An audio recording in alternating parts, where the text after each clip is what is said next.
Il sait que c'est notre cœur. Il sait que c'est notre cœur qui est blessé. Il sait que nous avons mal. Aujourd'hui, nous allons parler d'un thème qui est intitulé « Dieu te voit ». Ma sœur, Dieu te voit. Mon frère, Dieu, il te voit. Vous qui êtes à bout d'une situation, qui vous posez des questions, sachez que Dieu vous voit. Tel est intitulé le thème de la méditation de ce jour, jeudi 5 décembre 2024. Alors, comme d'habitude, nous allons lire notre passage qui va nous servir de base. Alors, c'est un verset qui est tiré du livre de Psaume 33, le verset 18. Psaume 33, le verset 18, je vais lire, toujours, il faut toujours lire la version dans laquelle on lit. Je lis la version Louis II qui dit, « Voici, l'œil de l'Éternel est sur ceux qui le craignent, sur ceux qui espèrent en sa bonté. » Je reprends. « Voici, l'œil de l'Éternel est sur ceux qui le craignent, sur ceux qui espèrent en sa bonté. » Alors, est-ce que vous avez quelque chose, vous avez une doléance?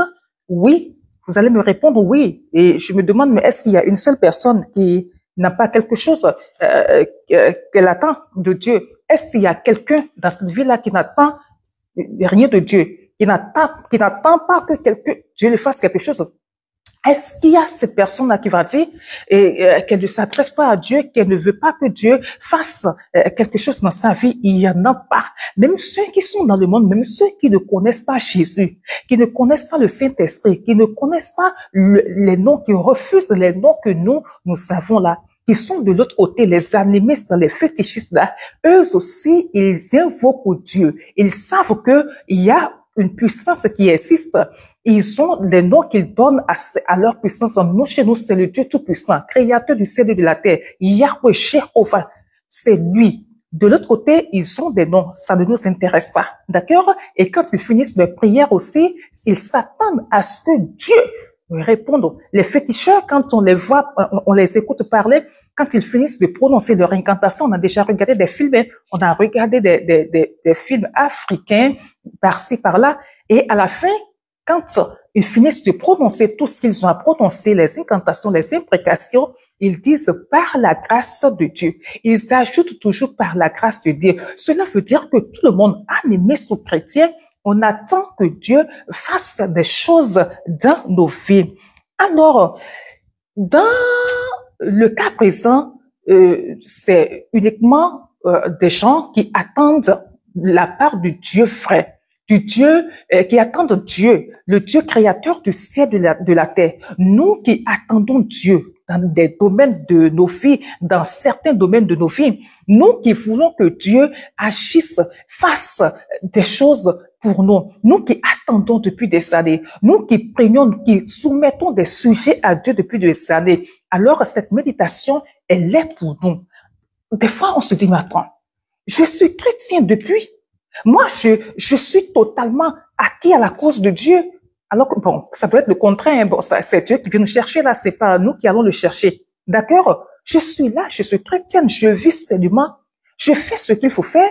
Je n'enfreins pas aux règles de la Bible. Par la grâce de Dieu, je m'efforce de faire ce que j'ai à faire. C'est vrai que je ne peux pas prétendre que je suis parfait en toutes choses, mais quand même, je fais ce que je peux par la grâce du Saint-Esprit. Je ne fais rien de mal. Je ne commets pas de péché. Attends, je ne vais pas m'asseoir quelque part et formuler le mal. C'est-à-dire, dire du mal de mon frère, de ma sœur, ou chercher à nuire à mon frère ou à ma sœur. Je n'ai pas ma main dans des choses sales, je n'ai pas ma main dans des choses répréhensibles. Mais qu'est-ce qui fait que ma prière ne monte pas? Ce sont des questions qu'on se pose. On se dit que nos prières ne montent pas. On se dit que Dieu ne nous écoute pas. Des gens qui ont déjà vu Dieu agir dans certains domaines donnés. Mais comme il n'a pas agi dans tous les domaines et qu'il y a certains pan. Il y a certains côtés qui sont restés sans réponse. On arrive du jour au lendemain à se dire que non, que Dieu, il est où en fait? Où est ce Dieu-là? Je suis fâchée contre ce Dieu-là. C'est pas possible. Ma mère l'a respecté toute sa vie, mais elle est morte miséreuse.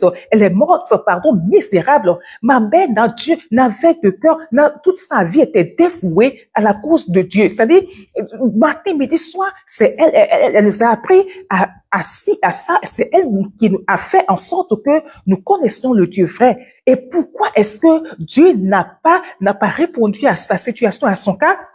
Et elle est restée comme ça jusqu'à la fin de ses jours. Ce sont autant de questions. Moi, mon enfant est malade depuis des années. Je prie. On m'a dit d'aller dans les groupes d'insertion. On m'a dit d'aller aux prières, je sais pas, de l'église. On m'a dit d'écouter Kanguka. On m'a dit, je fais tout ça, mais mon enfant est toujours malade.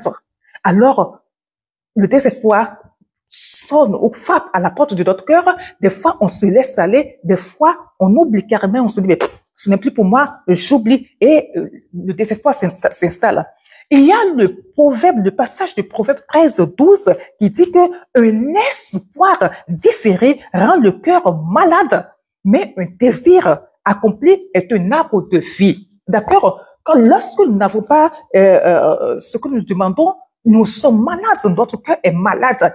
Des fois, nous avons des rancœurs contre Dieu. Des fois, on regarde Dieu autrement, en fait, quoi. On se dit, mais en fait, c'est peut-être pas celui dont on parle, celui dont la Bible parle, ou carrément, il avait déjà agi dans les temps passés, mais il n'agit plus. Moi, j'ai tout fait, il n'agit plus. Et ça amène des gens à dire ceci: vous êtes des milliards, ou carrément des millions, des centaines de millions sur la terre. Dieu va vous écouter chacun de vous. Dieu ne peut pas être avec chacun de vous. Dieu ne peut pas écouter tout le monde. Donc, il faut aller soulever les choses au niveau du genou afin qu'il puisse nous aider à les amener en haut, quoi. D'accord? D'où cette pensée, c'est une pensée séculière, c'est une pensée qui vient du monde, ça ne vient pas de Dieu. Hein. À aucun endroit, aucun passage de la Bible ne dit que le chrétien doit faire des choses, doit amener des choses au niveau de genoux et que Dieu se chargera maintenant de les amener en haut. Non, aucun passage. Si vous trouvez ce passage, venez samedi par la grâce de Dieu à 10h, on va en discuter. C'est pas possible, il y en a pas. D'accord? Alors, découragement par-ci, découragement par-là. Pourquoi est-ce que Dieu fait ça? Pourquoi est-ce que c'est comme ça? Je peux aussi poser la même question. Personnellement, il m'est arrivé plusieurs fois de poser aussi les mêmes questions. Ne pensez pas que nous sommes ici, nous sommes des super-hommes. Non, c'est pas possible. Nous aussi, nous posons, il arrive des moments où on s'asseye, mais on se dit, mais Saint-Esprit, c'est pas possible, quoi. Nous sommes avec toi. Je suis avec toi de tout cœur. Tu connais ma vie, tu sais comment est-ce que je vis. Tu sais, c'est-à-dire ce que les autres ne savent pas de moi, tu le sais. Tu connais tout. Tu sais quand est-ce que je me lève, quand est-ce que je dors. Tu sais que mon cœur n'est pas partagé. Il y a que toi et toi seul. Mais pourquoi ça là? Pourquoi est-ce que cette requête spécifique là, pourquoi est-ce que tu ne réponds pas? Mais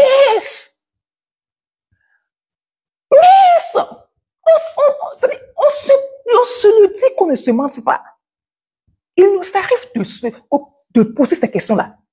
Il nous arrive de dire ça à Dieu. Est-ce que tu existes vraiment? Ou carrément tu existes pour les autres, mais pour moi tu n'existes pas. Mon Dieu, tu existes. On dit Dieu là, tu existes pour les autres parce que tu le fais pour les autres et ils viennent tout le temps à l'église témoigner et on remercie Dieu, on rend grâce à Dieu avec eux. D'accord? Mais moi, tu ne fais jamais rien pour moi. Je ne vois pas, apparemment, je n'ai pas de sujet de choix, je n'ai pas de sujet, hein. C'est pas. Pourquoi? Pourquoi est-ce que c'est comme ça? J'ai tellement prié que, oui, j'ai maintenant l'impression que ma prière ne dépasse pas le plafond. J'ai tellement invoqué le Dieu vivant. J'ai tellement invoqué le Dieu d'Abraham, d'Isaac, Jacob, le Dieu vrai, le Dieu de la Sainte Bible, que je pense que non. Ma prière là, elle s'arrête au niveau du toit. La dalle là, on dirait que la dalle l'arrête. Elle ne monte plus. Non, non, je sens qu'elle ne monte plus. Je vois qu'elle ne monte plus. Dieu n'a jamais même entendu cela. Une bonne nouvelle pour vous. Une bonne nouvelle pour les découragés. Une bonne nouvelle pour toutes les personnes qui ont quelque chose contre Dieu. Il vous entend, il vous écoute. Oui, sans se mentir, des fois, on a de la même façon que on a des rancœurs contre nos frères, nos sœurs. Parfois, là, c'est pas bon pour le chrétien, mais des fois, quelqu'un te fait quelque chose, tu as tellement mal, et ça te, tu gardes ça, quoi. Tu le gardes, mais bon, c'est-à-dire, tu n'es pas méchant avec la personne. Tu fais les choses comme cela se doit, mais quand même, tu as un pincement au cœur. Tu te dis, mais non, non, cette personne ne peut pas me faire ça et ci et ça. Donc, on se dit que Dieu, il n'est pas là pour nous, alors qu'il est là pour tout le monde. Il nous écoute. Nos petits pincements de cœur là, il faudrait que nous arrivions à le laisser. Hein? C'est pas bon d'en vouloir à Dieu. Il est le maître. Tu lui en veux là, c'est pourquoi en fait? Lui en vouloir là, en réalité, mais attendez, c'est pourquoi? C'est le monsieur qui a ton souffle de vie là. Mais c'est parce que tu es en vie, que tu respires, que tu lui en veux, non? S'il te retire ton souffle de vie là, est-ce que tu pourras lui en vouloir? Non. Uniquement pour ça, il faut le craindre. Uniquement pour ça, il faut se taire. Il te donne la vie, il te donne le souffle de vie. Il fait en sorte que tu sois en bonne santé. Dis-lui merci et laisse tomber l'autre là. D'accord? Faut pas lui en vouloir pour ça. Il faut continuer comme ça. Garder le silence. Toi qui te poses la question, toi tu te dis que il existe, il t'écoute, il te voit, il voit tes jours. Je dis, moi personnellement, il y a un sujet de requête là. Depuis que je suis converti là. Je dis, hein, depuis que je suis converti, jusqu'aujourd'hui, j'ai pas eu de réponse à ça. Des années. Est-ce que j'arrête de prier? Je n'arrête pas. Est-ce que, selon vous, est-ce que j'ai arrêté de prier? Est-ce que selon vous, je suis, attendez, je suis pas dans les conditions pour que Dieu puisse me répondre? Non. On voit ça met dans beaucoup d'autres choses. Il répond à beaucoup d'autres choses. Des fois, les situations viennent, tu lui lances une requête de prière, le lendemain, tu as la solution. Il répond auto, comme on le dit. Tu vois ça, mais tu le vois agir, tu sens, tu te dis, il te montre qu'il est réellement vivant. Excusez-moi, le Dieu qui n'admet pas que ses enfants connaissent la honte, il agit, il fait des choses grandioses dans nos vies. Mais pour ce sujet particulier, depuis des années, pas de réponse. Tout ce que j'entends, c'est ça va venir. Ça va venir. Ça va venir. Mais ça va venir là. Mais c'est quand? Ça va venir. Sois patiente. Sois patiente.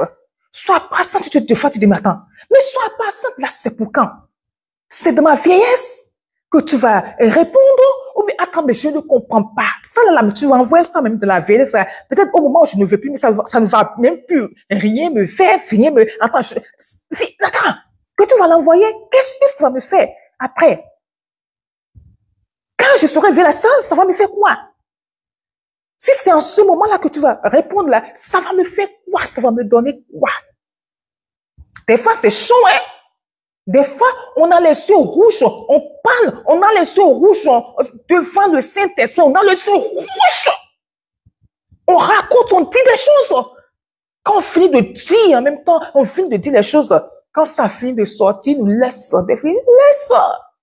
Parce que c'est un bon papa. Il sait que c'est notre cœur.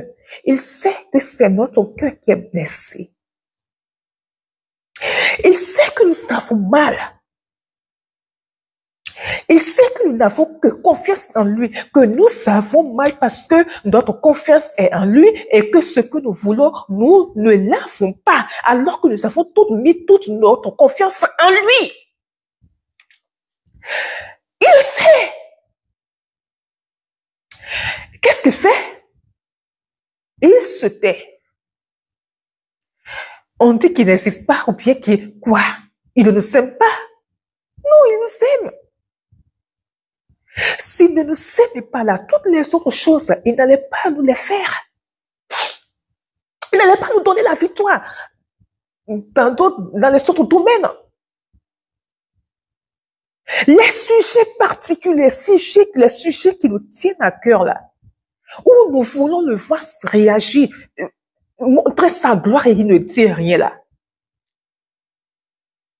Laissons tout à lui. Il écoute, il entend. Mais s'il ne réagit pas, soyez-en certains que c'est pour une raison. Il sait peut-être que si cette chose-là, il vous la donne, il ne pourra plus vous avoir pour ce qu'il veut. Il sait que cette chose que vous voulez là, si je lui donne ce monsieur-là, si je lui donne ça, c'est que je vais le perdre. Mon enfant là, si je lui donne ça, c'est pas encore le moment. Si je lui donne ce qu'il demande, je vais le perdre. Ma fille là, si je lui donne ce qu'elle veut là, je ne pourrai plus l'avoir pour ce que je veux, ce que j'ai mis sur sa vie là. Je dis ce que j'ai voulu, c'est-à-dire la mission que j'ai mis sur sa vie là. Si je lui donne, cette mission là ne va pas s'accomplir. Si je lui donne ce qu'elle veut, maintenant peut-être, elle va se détourner de son objectif. Alors qu'elle soit là en train de crier, qu'elle soit là en train de pleurer, qu'elle soit en train, j'entends, mais c'est tout comme si je n'entends pas. Ça fait mal, hein? Je vous assure que ça fait mal. Mais c'est ça, la chrétienté. C'est ça, suivre Jésus, c'est ça. Vous qui êtes là, qui me suivez là, qui êtes là, là. Vous qui vous dites que Dieu, il n'existe pas, que le Saint-Esprit n'existe pas, qu'il ne vous écoute pas là. Il vous écoute. Il vous entend. Il sait comment vous saignez. Il sait ce qui vous ronge. Il connaît votre situation. Il ne sait pas qu'il connaît. Tout ce que vous lui racontez dans la prière là, il le sait. Il l'entend. S'il n'a pas encore répondu, c'est pour une raison donnée. Je vous assure, c'est pour une raison donnée. Il a une mission pour votre vie. Il vous envoie quelque part. Et c'est un fait planificateur. Le planificateur par excellence. Sa parole nous dit, Ecclésiaste dit, qu'il fait toutes choses bonnes en son temps. Il fait toutes choses bonnes en son temps. Dites-vous que quand l'heure va sonner, il le fera. Tu as promis d'être avec moi. Je m'accroche à toi, Saint-Esprit. Tu as promis d'être avec moi. Ta fidélité durera toujours. Ta fidélité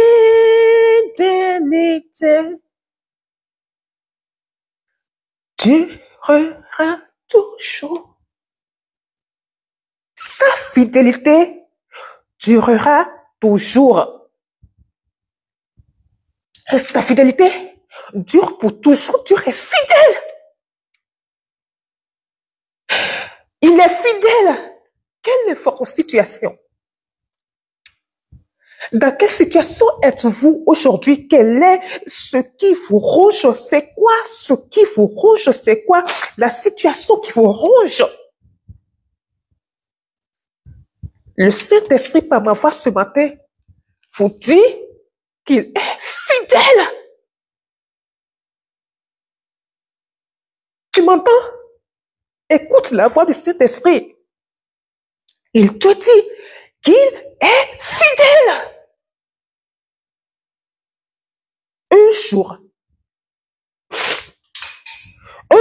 Un bon jour, tu témoigneras de sa fidélité. Anne allait tous les jours, Anne, la mère de Samuel, allait, je dis tous les jours, tous les ans, elle allait à Shiloh pour prier. Son mari a eu 2 femmes. Il y a elle, il y a sa coépouse. La coépouse fait des enfants. Elle n'en fait pas. Et vous connaissez, vous savez, vous connaissez, vous nous connaissez, les femmes là. Nos manières de faire, quand on veut, surtout quand elles veulent piquer leur coépouse, comment est-ce qu'elles parlent? Les postures, les non-dits. Parce que c'est pas seulement ce qu'on sort de sa bouche qui est parole, il y a les communications non dites, non verbales, pardon, les gestes, le regard, et tout parle. Dieu seul sait ce qu'elle a vécu aux côtés de cette dame-là. Sa coépouse l'a maltraitée. La coépouse, qu'est-ce que la coépouse la Bible n'en a pas trop fait cas, mais bon, on est femme, on se connaît, on sait. Peut-être que si elle appelle l'enfant de l'autre, aide-moi à prendre ceci, la maman va te dire, lève-vous, bouffe, laisse tomber mon enfant, tu vas faire aussi si c'est bon à faire, pourquoi est-ce que tu n'en fais pas? Oh, laisse ma fille tranquille. Oh, laisse mon garçon tranquille. Oh, ça. C'est là des choses à la maison. Et qu'elle envoie, qu'elle appelle ses enfants, leur maman va les appeler, va dire non. Tellement de situations. Va faire les tiens. Anne, chaque année, allait à Shiloh et priait. Elle n'a pas laissé tomber. Et la dernière fois, quand Dieu a voulu agir, la dernière fois, Anne a tout donné. Est-ce que Dieu ne la voyait pas quand elle venait là? Dieu la voyait, il l'écoutait. Mais cette année était son année. Cette année était l'année d'Anne. Samuel devait venir. Et dans 1 Samuel 1, verset 3 à 18, pour ceux qui veulent aller lire, sa réponse, Dieu a répondu à sa requête. Elle a eu ce qu'elle a tant demandé pendant des années. Elle l'a eu, elle est tombée enceinte de Samuel, elle a eu Samuel. Alors, est-ce le mariage que vous attendez? Est-ce que vous êtes marié et que vous n'avez pas des enfants et que l'on vous insulte comme on insultait Anne? Vieille femme, peau de fleurs, décoration. Quel nom on ne vous donne pas? Est-ce que vous êtes en attente d'avoir un travail pour prendre en charge, pour subvenir à vos besoins, aux besoins de votre famille? Est-ce que c'est votre santé? Il y a quelque chose qui vous dérange et vous priez depuis des années pour que Dieu puisse vous guérir. Qu'est-ce qui vous dérange? Un jour, regardez à Anne. Regardez à Anne. Un beau jour, mais attention. Anne n'est pas allée voir les féticheurs. Hein. Anne n'est pas allée voir les 10 heures d'avenir. Hein. Anne est restée sur place. Anne est restée dans la foi. Alors, ce que je suis en train de dire là, c'est pour des gens qui vont rester sur place ou qui sont encore sur place. Des gens qui ne se sont pas éloignés du véritable Dieu. C'est pour des gens qui, contre vent et marée, ont pris la décision de rester avec Dieu, malgré qu'on leur propose des solutions au dehors, que les gens viennent leur dire, mais fais ceci, fais cela, prends par ici, prends cela. Des gens qui ont dit non à toutes les propositions mondaines et qui se sont dit, je reste en Christ. Je ne vais m'éloigner de la parole ni à gauche ni à droite, mais je reste là en Christ, debout. Un jour, vous rirez. Un jour viendra, vous rirez. Et dans cette situation, il y en a qui vont venir vous raconter des choses. Peut-être que c'est le péché de tes parents, c'est le péché de ta maman qui a fait que c'est le péché de tes... C'est vrai parce que Dieu a dit que oui, il punit l'iniquité des gens sur leur progéniture jusqu'à la 4e génération. Oui, c'est vrai tout ça. On va dire des choses, mais ce n'est pas tout le temps ça. Je vous en supplie, ce n'est pas tout le temps ça. Et puisque vous ne savez pas si c'est ça c'est les causes vous ne savez pas que les gens sont en train de récolter, puisque vous n'avez pas la certitude que ces gens qui vivent dans ces épreuves-là sont en train de récolter les méfaits ou ce que leur père, leur grand-père ont eu à faire. Comme vous n'avez pas cette certitude-là, alors taisez-vous, ça peut ne pas être ça. Dans le livre de Jean, le passage de Jean 9, verset 5, Jésus passait avec ses disciples. Il a fait un aveugle né de naissance. Les disciples ont demandé à Jésus, mais attends, pourquoi est-ce qu'il est né aveugle, Jésus? Est-ce ses parents qui ont péché? Est-ce son père? Est-ce sa mère? C'est quoi? Pourquoi est-ce qu'il est né comme ça? Jésus a dit non. Ses parents n'ont pas péché. C'est pas leur problème. Il est né comme ça pour que l'œuvre de Dieu soit manifestée sur la terre. Vous comprenez ça? Dieu décide de rendre quelqu'un. C'est là qu'on ne peut pas comprendre Dieu en fait quoi. Dieu décide de rendre quelqu'un aveugle. Il décide que cette personne-là vive longtemps sur la terre aveugle pour que seulement un jour son fils vienne le guérir pour qu'on sache que Dieu est le maître, Dieu guérit. Pour qu'on sache qu'il opère des miracles. Vous voyez cela? Comment? Et comment? Il décide que cet enfant-là naisse comme ça pour sa gloire future à lui. OK? Qu'est-ce que Dieu vous a dit? Dans votre attente, parce que des fois, quand l'attente est longue, des fois, Dieu, il vient à notre secours en nous montrant des choses, en nous montrant le résultat de ce qu'il nous a promis, par des songes, et par des visions nocturnes, il nous montre des choses. Ce que tu veux, peut-être qu'il te l'a déjà montré. Il t'a montré que ça arrivera. Et parce que ça n'arrive pas des années, après, tu es découragé. Non. Il a dit, dans le livre d'Habakkuk, le chapitre 2, versets 2 à 3. Je vais lire. Il dit, l'Éternel m'adressa la parole et il dit, écris la prophétie, grave-la sur des tables afin qu'on la lise couramment. Car c'est une prophétie dont le temps est déjà fixé. Elle marche vers son terme et elle ne mentira pas. Si elle tarde, attends-la, car elle s'accomplira. Elle s'accomplira certainement. Vous avez entendu? Si elle tarde, il faut attendre parce qu'elle s'accomplira certainement. Dieu t'a dit que quoi?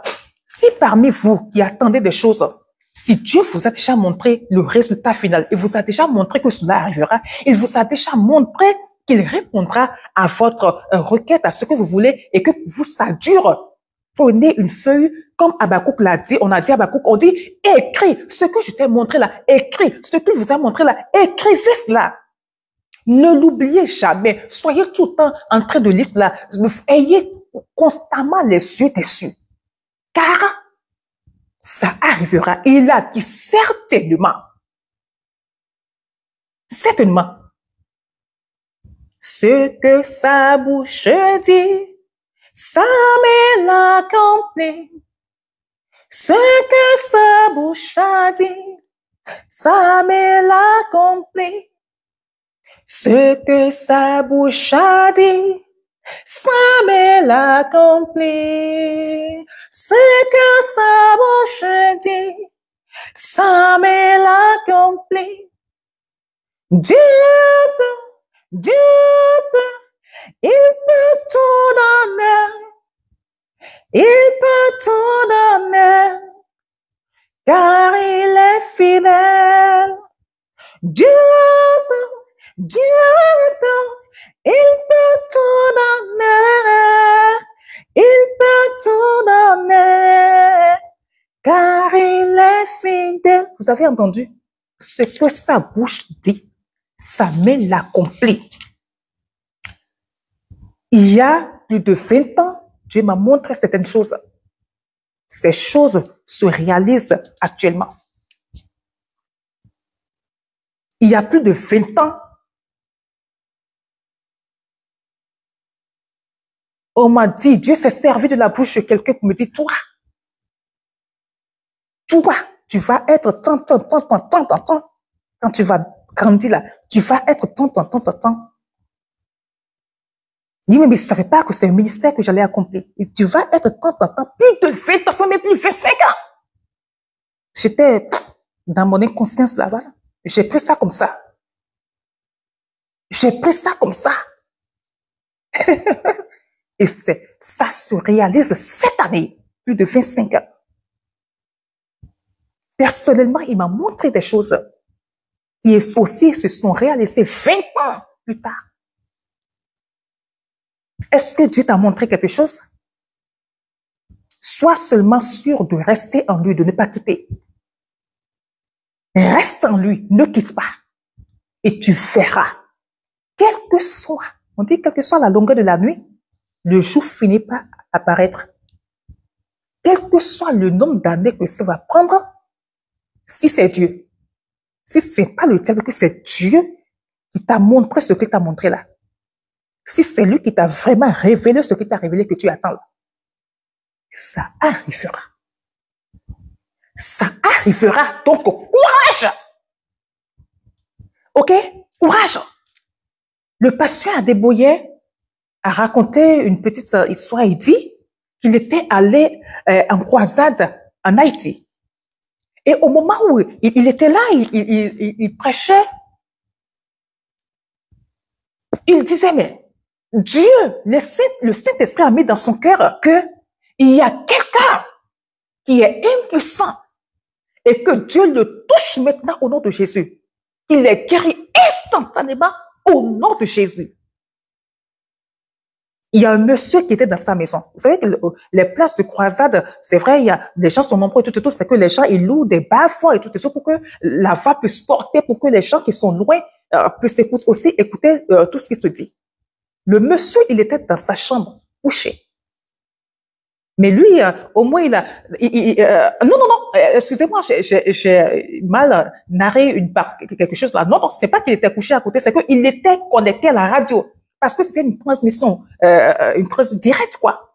Et le monsieur, il a mis sa radio, il écoutait. Il est aussi dans le quartier à côté, il est dans le quartier. Mais comme il ne voulait pas être sur place, il a mis la radio. Et quand le pasteur a sorti ce message-là, automatiquement, lui, il était couché sur son lit. Automatiquement, son membre s'est levé. Instantanément, son membre s'est levé. Il n'a pas eu de femme, il n'a pas eu d'enfant. L'âge a avancé. Bon, donc pour lui, c'est que c'était fini. Il a déjà prié, il a tout fait déjà 0 de 0. Donc, bon, on laisse tomber, quoi. De toute façon, c'est pas un âge avancé que je vais commencer à... Non, on a tout fait, ça n'a pas marché. Donc, pour moi, je vais mourir comme ça, quoi. On n'y pense plus.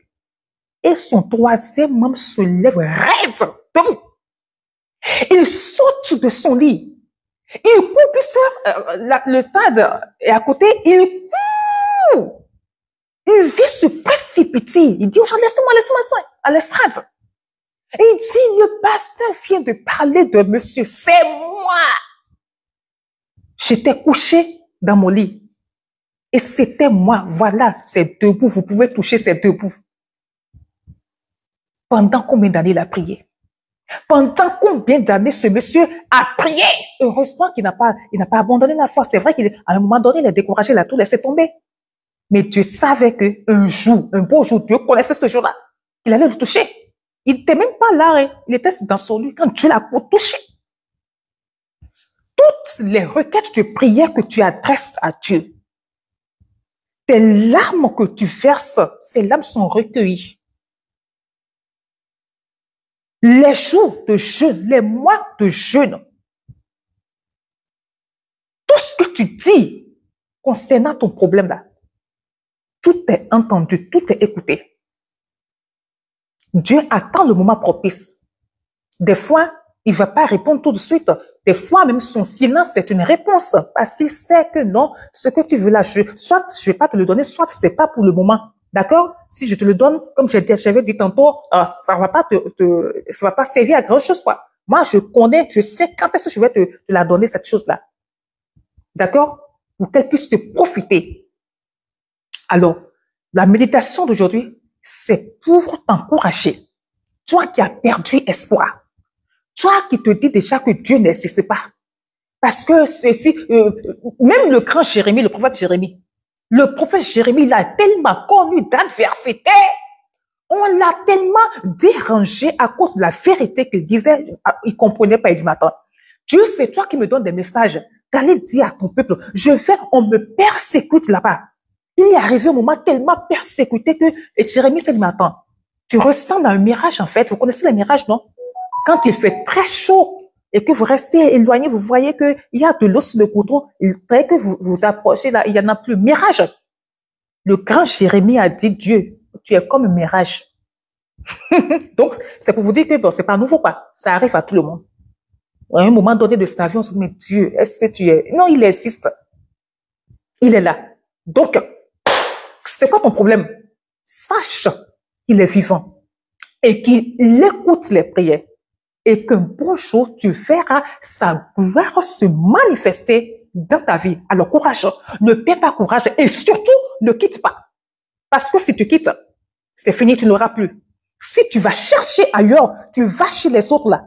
Si tu penses que tu peux être en train d'aller chez les autres et t'attendre à Dieu, c'est faux. Même ce qui t'a montré là, ça n'arrivera jamais.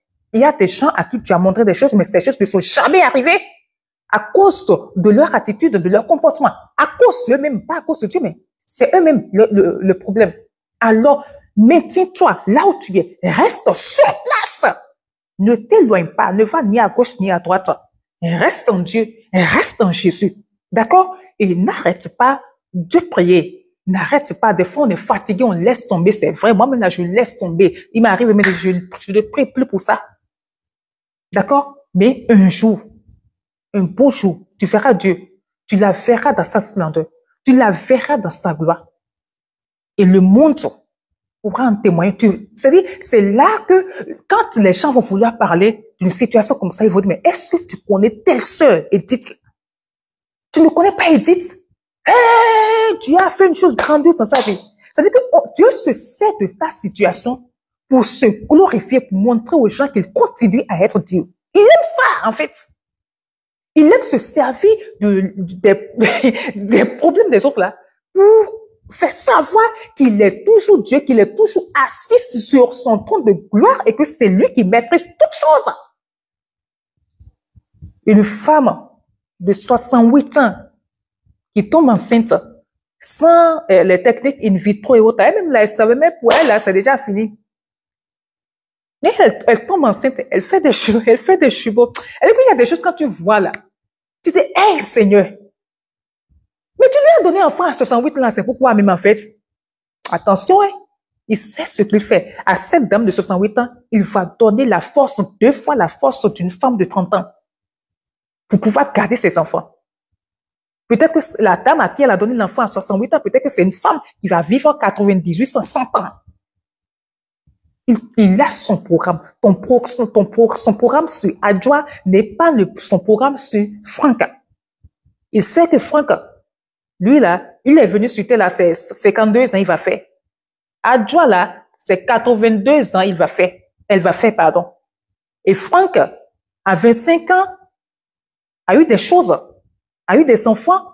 Adjoa, à 40 ans, n'a pas encore eu elle crie. Les autres ont dit, mais est-ce que tu sais que l'autre là, Dieu sait qu'il va vite partir, mais toi là, il sait que tu vas vivre longtemps. Il y a beaucoup de choses que nous ne maîtrisons pas. Alors, face à vos découragements, gardez le silence. Ne parlez pas. Ne faites pas en sorte que le Saint-Esprit soit fâché contre vous. D'accord? Allez, courage à vous.